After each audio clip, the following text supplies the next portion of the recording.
गणतंत्र दिवस परेड समारोह की झांकियों में भारत की सांस्कृतिक विविधता और सैन्य शक्ति को प्रदर्शित किया जाता है। वर्ष 2014 से झांकियों में कई बदलाव किए गए हैं। देखिए हमारी ये खास रिपोर्ट।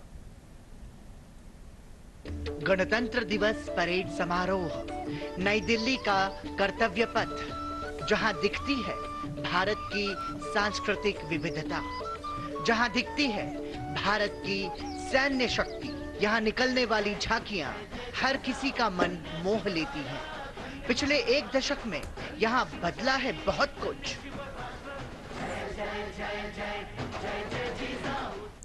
जी हाँ, वर्ष 2014 के बाद से गणतंत्र दिवस की झांकियों में केवल सादगी और सांस्कृतिक प्रस्तुति से परिष्कृत और आध्यात्मिक स्वरूप की ओर बदलाव ही नहीं आया है, बल्कि उनके दृश्य भाव में भी बड़ा परिवर्तन हुआ है।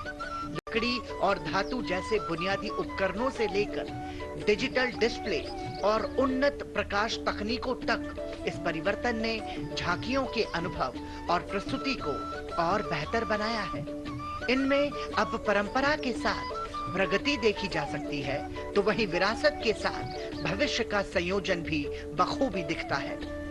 हाल के वर्षों में पर्यावरण अनुकूल झांकियां भी चर्चा का विषय बनी हैं। बांस, मिट्टी की ईंटें, पुनर्चक्रित प्लास्टिक और पुनर्चक्रित लकड़ी का उपयोग कर झांकियों को टिकाऊ और पर्यावरण के अनुकूल बनाया जा रहा है। इससे भविष्य में इनके संरक्षण में मदद मिलती है और अपशिष्ट प्रबंधन के नियमों का पालन किया जाता है। वर्षों से कई झांकियां स्थिरता और अपशिष्ट प्रबंधन को बढ़ावा देती रही हैं। पिछले करीब एक दशक के दौरान इन झांकियों के निर्माण और प्रस्तुति में उल्लेखनीय विकास देखने को मिला है। 2014 से पहले जोर ज्यादातर लोक संस्कृति, परंपरा और विरासत पर होता था, लेकिन वर्ष 2014 के बाद से संस्कृति के साथ साथ राष्ट्रीय नीतियां और विकास एजेंडा प्रमुख हुए हैं।